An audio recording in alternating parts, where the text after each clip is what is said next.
I never listen to my old stuff. I try not to. You wait around for the thing you know that you perhaps could have changed or should have changed. Things that most people wouldn't notice, but you listen to it in a different way. And that's one of the good things about doing a sequel, that you get the opportunity to redo that stuff, to revisit things. Oh, actually, I didn't quite do that track as good as I could, so let's do a version of that. Let's improve it. Don't know many other video games that would now have, of this scale, that would have one composer, because you need to write probably 4 hours of music. There's a composer, Dave Buckley. He didn't work on City now. He's new to the project. He does lots of Hollywood movies. He used to work with Harry Gregson Williams. He did The Town. I don't know if many composers would want to take on the task of working with me so closely. Because we've got a set of material we want to keep consistent, like the Batman theme, I wouldn't want to work with me.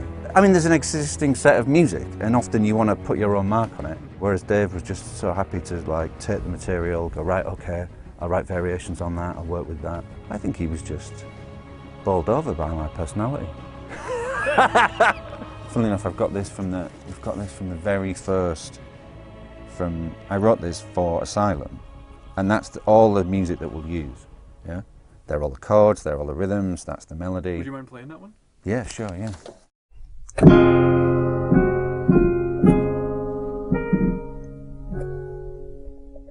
Obviously, I sent that to Dave Buckley, and then said, like, we're just doing variations on this idea, on those chords, on those melodies.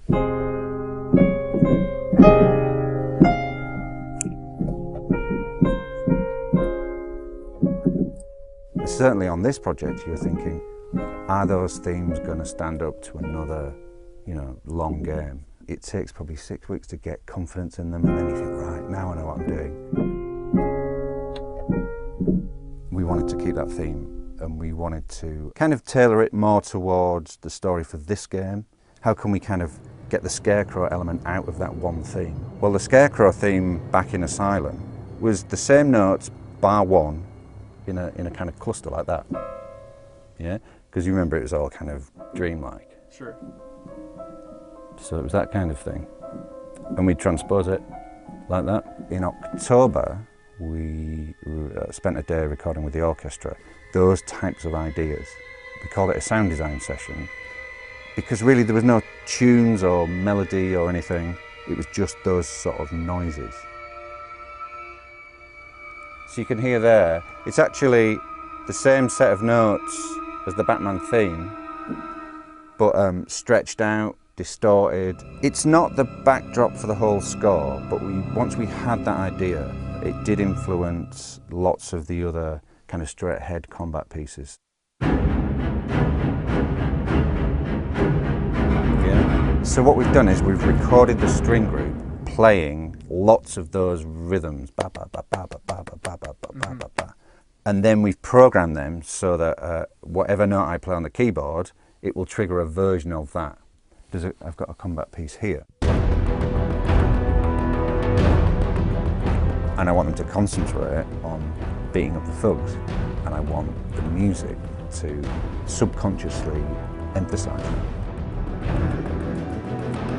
This is for the cop combat, so we would probably start with something like this, like the strings, a bit of choir, and then as you took down more of the thugs, we could bring in other elements.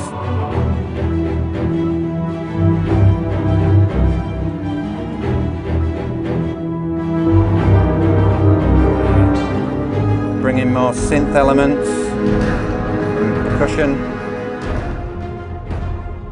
We'll add more intensity. As the combat gets more intense, we'll add more of those layers, or we'll get rid of layers if you're not having such a good time.